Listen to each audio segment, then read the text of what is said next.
Today's show is brought to you by Progressive Insurance. You chose to hit play in this podcast today. Smart choice. Make another smart choice with Auto Quote Explorer to compare rates from multiple car insurance companies all at once. Try it at progressive.com. Progressive Casualty Insurance Company and Affiliates. Not available in all states or situations. Prices vary based on how you buy. Real quick.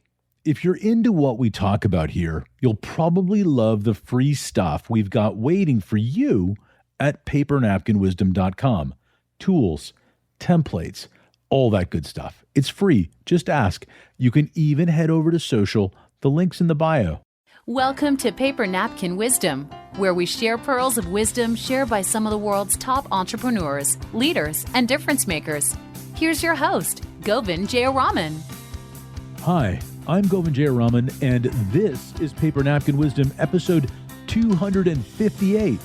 And welcome back for a great episode where small ideas can lead to big breakthroughs. Now, let me ask you something. Have you ever felt like you were following all the right steps, but still felt completely disconnected from what actually lights you up? Like you were checking boxes, but your soul was just coasting? Today's guest, Dinah Chapman, has something powerful to say about that, and it might just spark a fire in you that you didn't even realize had gone cold. Dinah's a speaker, strategist, entrepreneur, and unapologetic truth teller who lives at the intersection of creativity and conviction. She's not here to sugarcoat success. She's here to talk about alignment, authenticity, and the kind of bold leadership that can only come from living your values, even when it's hard. Her napkin, well, I don't want to spoil it just yet, but let's just say it's not subtle, and that's exactly the point. What if the very thing you're afraid to say yes to is the one thing that would change everything? Let's dive into this conversation with Dinah Chapman. Let's listen in. Dinah Chapman, welcome to Paper Napkin Wisdom. I'm excited to have you here today. Thanks, me too. I'm excited to be here. So you shared a great paper napkin with me, and you censored it, but we're not going to censor it here. So it says, if it doesn't set your fucking soul on fire, it's not worth it. Why did you share that with me? Yeah, I feel like this last year of my life, I have made a lot of really big changes and leaps and decided that, which I've done a few different times throughout my career, made those big leaps and decided if I'm not investing my time and my energy in shit that really just sets me on fire and that is passionate for me and that I love, it's not worth it at the end of the day. I think once I had kids, that like really set in for me of just like time is my most valuable asset. And I want to make sure I'm investing it in things that just really fucking set me on fire. I love it. So setting you on fire, that idea, is it always like... The first thing that I thought of is it always a positive, or is it just like, I need to get out of something? Is it a push and a pull, or is it just a pull? Good question.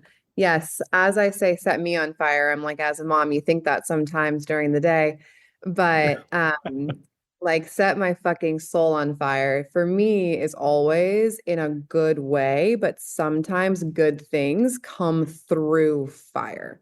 It's like really hard to get there. You have to make some sacrifices or take some concessions. Like there's a lot of layers to it, in my opinion. But the core of like wanting to invest my time in things, and if it doesn't set your soul on fire, not being worth it, it's all positive. Yeah. So how did you first come? I mean, you talked about being a mom, making you more aware of how valuable your time is. And I'm not just talking, like jokingly about the 3 a.m. feedings and, Totally. my babies at night, because then sleeping time becomes very precious in those moments. But I'm talking about overall. Like, so being a mom helps you make that realization, right? Yeah. Just the time in general, you mean? Yeah, about how precious your time was. Yeah, it's a mixture of like I time slows down and speeds up at the same time, especially when you have children. And not that it wasn't moving quickly prior to me having kids, but I always had carved out time. You have more time when you only have yourself to focus on. And so you can make time for things. And then once I had kids, I realized like, wow, life's moving so quickly. They're growing up so fast. The stages are moving so quickly. But then sometimes you're like, oh my God, that day felt like a year. And like time is moving really slowly at the same time. So I just, there is a push pull in that sense of time and how precious it is. And just also realizing like, you also would devote so much time to your work. You realize once you have things that are you're responsible for, ties to you essentially, you realize like where the majority of your day is going. And that's when I realized too, just like, wow, once you have kids and you're trying to be mom and work and you're all the things at once after now having these like huge in time commitments and investments, Mhm. that's when it really hit me in like a bigger way of time being my most valuable thing because it's time with my kids, time to develop to a business, time for myself, time to sleep. All of those things kind of like play a factor. So how did that change? So did the business come before the realization or did the business come after the realization, after the napkin? Well, I was very ambitious when I started my company because I was on maternity leave from my corporate job. So I thought I had time. I was like, I'm going to be on mat leave. I'm not going to be working. New first time mom, like, hello, that was ambitious. And so it all kind of hit at once, honestly, because the business with the new stage of motherhood I was entering, plus I was still working in corporate. So probably like perfect storm for me to Yeah. realize I had a lot of time on my hands to very little, and I was juggling a lot at once. And is that where you sort of are talking about how time slows down and speeds up at the same time? You know, you were living this sort of like weird reality around time. Yeah, like, and I think a lot of others could relate, not just working mothers for sure, but when you have this like very short period of time to adjust to this completely new version of yourself and what your life is once you have kids, and then you go back to work, you are in this like warped reality of like Groundhog's Day, essentially. Work, work, work, and then kids, kids, kids, and trying to find that balance. And I think that's yeah, truly when I was just like, God, it's always about time. It's who and what your priorities are, what you're investing your time in, what you have time for. You're working and investing all your time in work for then what? To be later have time to do the stuff you didn't do because you were investing your time in work. And then your kids, all of a sudden, they're grown and you lost that time, but you invested it in other places. Like I just started to have that like realization at that time that I had to have a better grasp on like what I spent my core hours on and like really wanted to make sure that I was really passionate about it and could build a career and a company and a job around that. And that's I've been fortunate to do that with little trouble, obviously. And not everyone can. So let's talk about that, right? Like, so when starting Little Trouble, I mean, every entrepreneur's been through this. There's a whole bunch of really fun things that bring us toward the business that we really love to do, that we would do all the time. And then there's other things about the business that aren't as much fun. Are you saying that setting your soul on fire means that you only pick the stuff that you like within that too? Or how do you differentiate? Want to make a difference in your community but not sure how? Go to GoFundMe.com right now and start a GoFundMe. Seriously, your next fundraiser doesn't have to start in a school parking lot or a church basement. You can start a GoFundMe today in just minutes. Fundraise for yourself, a friend or family member, or an organization. All that matters is that you care about them. GoFundMe is the trusted place to fundraise for what you care about. With no pressure to hit your fundraising goal, but tons of tools to help you reach it, you can confidently start fundraising right now. Whether it's creative, local, or critical, your cause matters. And there's a reason why GoFundMe is backed by millions and chosen by fundraisers everywhere. It works, and it matters. GoFundMe helps you make a real difference. Start your GoFundMe today at GoFundMe.com. That's GoFundMe.com. GoFundMe.com. This is a commercial message brought to you by GoFundMe. Those kinds of things. Yeah, no, good question. I think that if it was always the good, I mean, amazing, but so unrealistic, right? And like you can't, it'd be very challenging to get to that stage if everything was just like easy daisies and rainbows. But I think that it's if the day in and day out, the core of what you're doing, if you don't love what you're doing, that's like the critical part of it. If you don't love what you're doing, and if it's not really like setting your soul on fire in whatever way that is, whether it's creatively, mentally stimulating, surrounded it with something you love or a cause you love, the work you put in is worth it on a different level. Like I could be, prior to starting my own company, I was really, really invested in the companies I worked for. Like I enjoyed the work. I put in a ton of time and I enjoyed what I got out of it, the job satisfaction. But at the end of the day, like that for me, working for somebody else, building someone else's dream wasn't doing it for me. You know, at the end of it, I always was like, okay, but when I can do it for myself, or when this is mine, and these hours are going into my building my future and my dream, like that's what it's still just as hard and it's grueling and honestly way harder when you're doing it for yourself. But it's the concept of all that hard work. The end goal is setting, like that's what sets my soul on fire. The creativity, the build, the hustle, like and then being able to like reap that reward, all of that goes into it. So it's definitely not just like picking and choosing the good stuff. And if it's not fun, it's not worth it. But Yeah. it's So you're like, not saying that. You're not saying no, every single task has to be, sunshine and no, lollipops. You're some of no. it, some of it's a bit of a slog. What it Way more feels of like it than I realized. yeah. But the other side of it, what you're saying is making that vision come true. That's what sets your soul on fire, right? Yeah, fully Seeing it come along. working towards it. So when when you started, when you started this, like creating a clothing brand, that's not easy to do, right? There's a whole bunch of moving pieces. Is this something that you knew before starting, or did you figure it out when you started?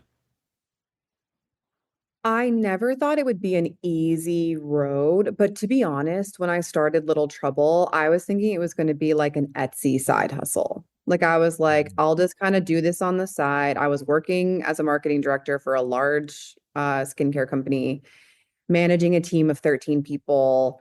And I was like, again, first time mom, very ambitious, on maternity leave. Like I got time on my hands. And I'd always wanted, like, had that entrepreneurial spirit since I was a kid, like selling Mhm. wrapping paper, on the golf cart to my neighbors. Hmm. And I, but I didn't realize, uh, A, that it would grow and scale as quickly as it has. And then B, the things I thought would be challenging sometimes have been easier. The unexpected that I wasn't anticipating, the learnings for me that just were so outside of my wheelhouse. And I was like, oh God, I'm doing this now for myself. And there isn't like a support system that there typically is in Mhm. corporate. Um, that has been eye-opening. So a little bit of both. I never thought it'd be easy, but I also kind of thought I was going to be running like a very small hobby. And when did you realize that it was catching fire? Well, I sold out of hoodies in like peak heat in a California summer. And I was like, okay, that's not what I expected. I kind of Mhm. thought again I was going to like have this inventory for a long time, see how it goes, and we sold out really quickly. It caught wind on social media. And then I was Mhm. like, okay, cool. See if I can like do it again, place a reorder a little bit bigger. And then it just kept selling out. And I kept catching the eye of like a few creators here and there, or just like really good social media traction. I had some like viral videos on TikTok unbeknownst to me. Um, and so probably, but still, I was so head down in corporate at the time, still in my role. My role required so many hours that I Mhm. was just still kind of like, it has viability, but it's also just cool and I'm gonna like get to it eventually. Probably like a year in again, like the time investment, it was not all fun. I was working 60 hours in corporate, had a newborn, and then I was packing orders in my garage between 10 p.m. and 3 a.m. between Right. feeding, like, and then working my corporate job again. So I honestly have kind of like blacked out that part of my We life, if I'm being honest. The pictures I have that my husband took of me are like crazy, me like with the baby packing orders at like midnight. But so I was so head down for that period of time. And then at one point, my husband like was like, "Where are you gonna put your like new shipment?" And I was like, "What do you mean?" And he was like, "Have you like the garage is overflowing, the office is overflowing, the living room has been taken over." And so then we had to get a shipping container and put the shipping container on our property. And that's when I was like, okay, this has like serious legs. And if I make the leap away from corporate and like dedicate myself to this, I can make this like a full-time thing. Um, and yeah, so that's when probably a year and a half in, and I'm about to hit my 3 year mark. And the first year was again just like me very much packing orders when I could, doing such a little amount of effort into it. And then the shipping container was probably the tipping point. Yeah, right. So shipping hard containers kind of also hard to walk past, right? Like Totally. you A 40 you're foot like confronted by this breakthrough. 40-foot container that's Yeah, sitting there going, "Oh, I guess it's a something," totally. right? Yep. Yeah. Right? So what what prompted so obviously you couldn't deny the size and the scale and how this is happening, right? So that was part of it. But when did you realize how much this was giving you? How much this was feeding your soul? Like you were setting your soul on fire. How much did you, because I think for a lot of us, like you just said, it sort of just happened and it grew. And then you found yourself kind of accidentally on purpose in this place. When did you realize how important it was to you? Yeah, it's a great question. It was when I would get through, well, I was in corporate and just like the grind, right? Of just like the hours, the team, the building, etc. And I would find myself like using little trouble as like a creative outlet. And like that was where I was just like energized again. Like I was working, but it was like filling my cup. It was Mhm. hard work, but again, it was like I was really passionate about it and I was building something for myself. Like there was purpose to the work. Mhm. And so that's when I knew it was like important to me. But then when it came down to I need to like make a choice. I can't, there are not enough hours in the day anymore for me to do this. It's not sustainable. And it's like either take the leap and scale it Mhm. or, you know, avert because at that point it was like I'm either going to let it just kind of simmer here and be a what if, or I'm going to choose to really put forth all my energy and like take the risk on it. And I had many people ask me like, why don't you just sell it now? It's like there's viability, someone will buy it from you, you're doing really well in corporate. it's a sure path, blah, blah, blah, blah, blah. And I was just like, God, if I let this go, it will be like the biggest what if for myself of like, but what could I have done if I had like been gutsy enough to do it? And that's Yeah. when I was like, no, if I'm gonna pick something, I'm gonna pick myself and I'm gonna like pick my own idea. And that's kind of what you're talking about. That's that moment where you decided to pick the Hmm. thing that set your soul on fire, right? The safety and the stability of the job, Yep. or this leap, this this leap into entrepreneurship, which you were already doing. I mean, you started the business, but like Little Trouble I was have already like growing. such a safety net. Yeah. But Yeah. you took your toe out of the water and you dove in, right? Yeah, totally. So after you did that, did you have like an oh crap moment? Like, or was it just all good? Yeah, I have them all the time. Um, I still have them. I have like such, I always have too in my career. I don't know if it was from, I started, uh, I like interned straight out of, well, I interned in college, straight out of college and got like straight into the workforce. I was always like very entrepreneurial and very like stoked to like start my career. So I Mm. was always like the youngest person in the room, always in, and climbed the corporate ladder really quickly. Um, and I found myself in like very cool roles and very cool meetings and very cool cities like throughout my early stages of my career. But I think it almost formed like imposter syndrome because I feel that still, even though like I've scaled tons of businesses from, you know, 5, 7, 10 million to 30, 40, 50 million. And like my bread and butter is in direct to consumer marketing and brand marketing. So I've like I knew I had it in me to do it for myself, but even in those roles, I would catch myself like second guessing things or and now having like the oh shit moments all the time. So I don't it's a mix of like every entrepreneur I'm sure has it, but I also think when you're like dedicated to your craft and you're good at it, there is also still this like imposter syndrome that can set in.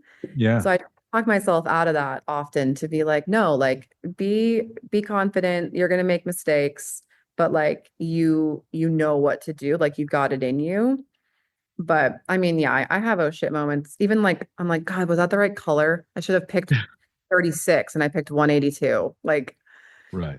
so and then there's also a constant like big oh shit moments. Like we don't have the safety net we had before, or like, Yeah.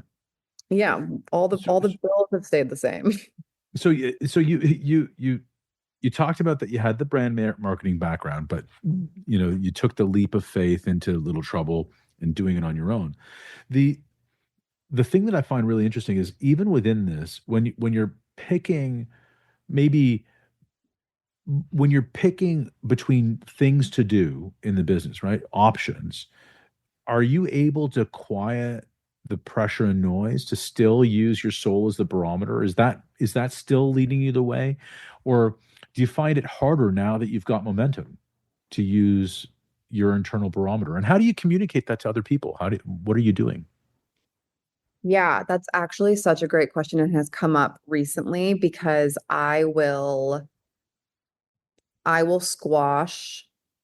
Well, the answer is yes. I listen to my internal barometer still. I feel like it's what got me here. I've built this brand on designing things that I, as a parent, would like my aesthetic, my style, things I would buy. It's easy to have other people try to influence what you develop, what you design, how it fits, the quality, like all of those things. And I was just on a call saying like I am relatively known for squashing something that maybe would sell well because of the price difference, but it comes at a cost or and but I just am like I don't like it. I don't like it for the business. I don't like it for the brand. I don't want that to be the connotation or the association or the quality. So it is still easy for me to like quiet those other opinions and really stay true to like what I have as the vision. but I know that the bigger the brand gets, the more influence there is externally, that can be harder. So that's always been something I want to make sure I stay really attached to. There are a lot of things I want to stay true to being the founder. I've worked for a lot of small brands that either scale and or have that like founder story. And I've worked really close with a lot of those people. So I've pulled like what I love and don't love, of course, from what Mhm. I've experienced. And I think the big thing is like staying true to like the vision for the long haul. And then also like remembering what it's like being the one doing the work and like being in the weeds and being on the ground floor and how quickly you can like dissociate from that and Yeah. detach from that. So those are two things I like want to make sure I don't have or don't do moving forward as the company scales, but easier said than done. Right. How do you tell that story to your team? Like, how do you share that fire with the team? What are some stories that you share, or do you? Well, currently, well, I guess there's like two answers to that. Currently, my shockingly, my team is still like myself. I've got like some customer care support, and then my husband who does a lot of like operations for me. But I've scaled this business with myself and like some uh outside support, like some agency support. But building a team is like critical this year. I've just Mhm. held off basically as long as possible, for a multitude of reasons, but one of which is like I really want to make sure I'm in a position where when I start to build a team, I'm able to offer the things I know are like very critical. So that's been a really large part of like wanting a little trouble to get to a spot where I'm not just bringing someone on for like a really low hourly rate to just like help me or like multiple people at that to help me. I want to be able to offer someone like a really amazing place to be, a place that I would want to be.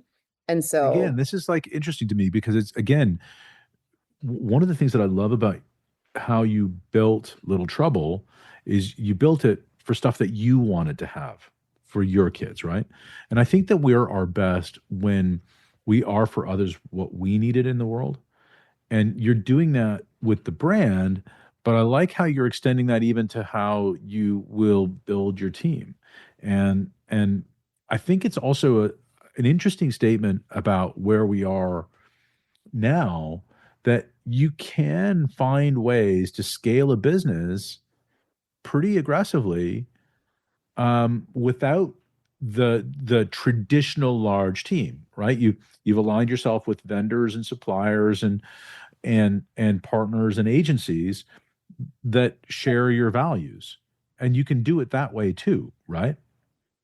yeah, it's crazy. I was just talking to my husband actually about how I've been brought in at this stage to other companies several times, and they have teams of like 15, 20, 25 people, like full warehousing teams, marketing, small marketing team, but I was always brought in to like head up or build a marketing team.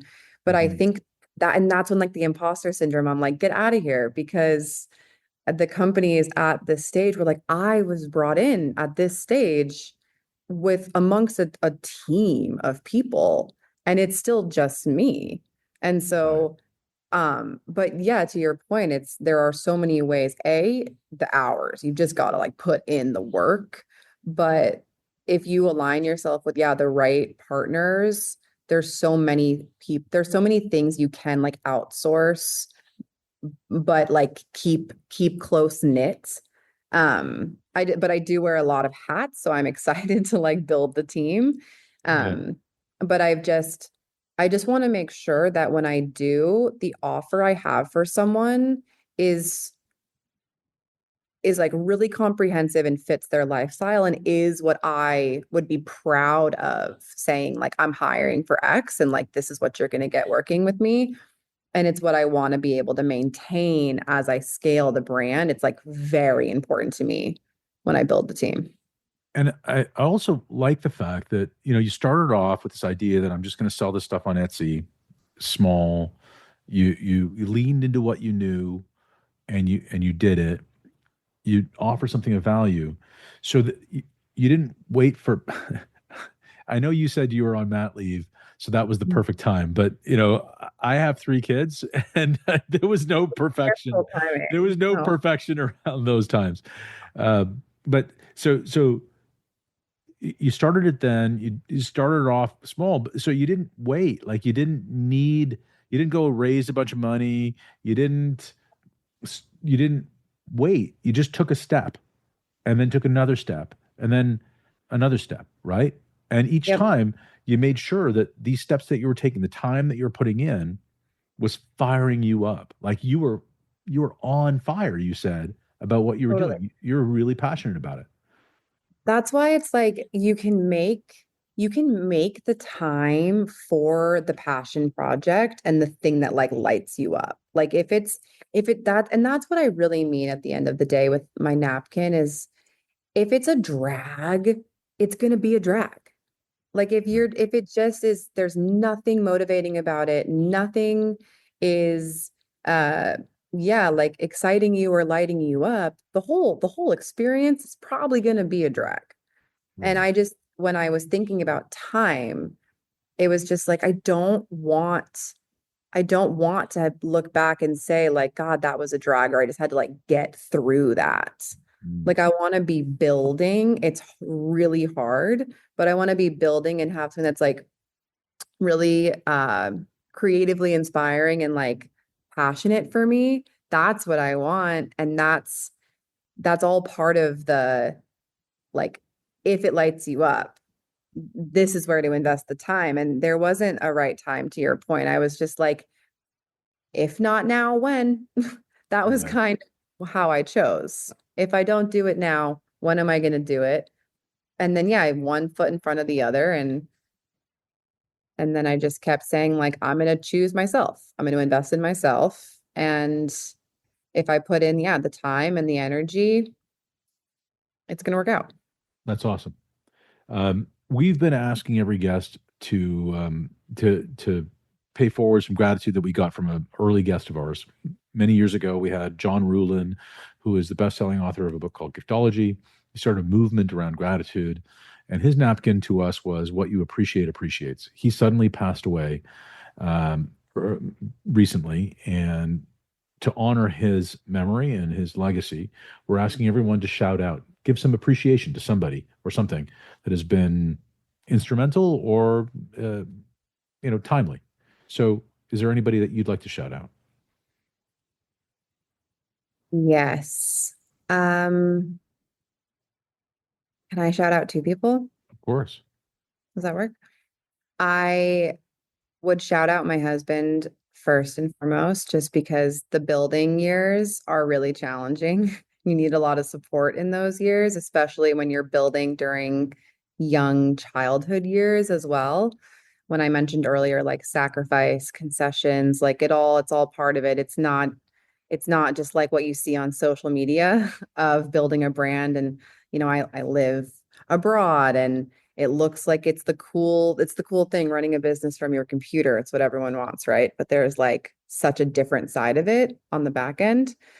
So just like gratitude to sticking it out and like being positive and supportive through that as we're in these building years. But then like a collective call out to the women I've been able to manage and mentor in my previous lives. They've like really shaped me as a person, as a leader, and how I want to build and shape my company. And I wouldn't have the forward thinking ideas or the the hustle or the desire to build what I want to build if it wasn't for them. And I think that good people give back to mentors the same way. Like everything's very reciprocal. And so I'd shout out all of the really cool women that I've worked with or managed in the past. I love that. That's great. Thank you for doing that. And thanks for joining me, Dinah. Yeah, thanks so much. What a great conversation with Dinah. I don't know about you, but I'm still feeling the heat from that napkin. If it doesn't set your fucking soul on fire, it's not worth it. It's raw, it's real, and it's exactly the kind of wake-up call that so many of us need. Dinah reminded us today that alignment isn't about comfort. It's about courage. That when we stop living for approval and start living on purpose, we give others the permission to do the same. Use passion as your filter. If it drains you, it doesn't deserve you. Growth lives on the other side of discomfort. Seeking approval? Pause. Then pivot back to your truth. Your story matters. Speak it. Live it. Share it. Bold choices? They inspire bold lives.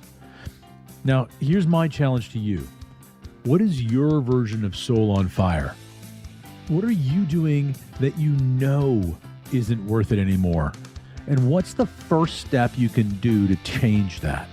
Write it on a napkin, snap a pic, and share it with the world using hashtag Paper Napkin Wisdom. And hey, if this episode spoke to you, then there's someone else it will speak to as well. Share it with them. Subscribe, leave a review, and really set this on fire right now. Because when we share bold wisdom, we light up the world. Until next time, keep leading from a place that ignites you. Make it a great day.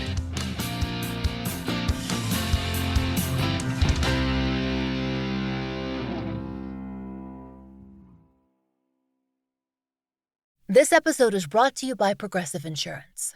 Do you ever think about switching insurance companies to see if you could save some cash? Progressive makes it easy to see if you could save when you bundle your home and auto policies. Try it at Progressive.com. Progressive Casualty Insurance Company and Affiliates. Potential savings will vary. Not available in all states.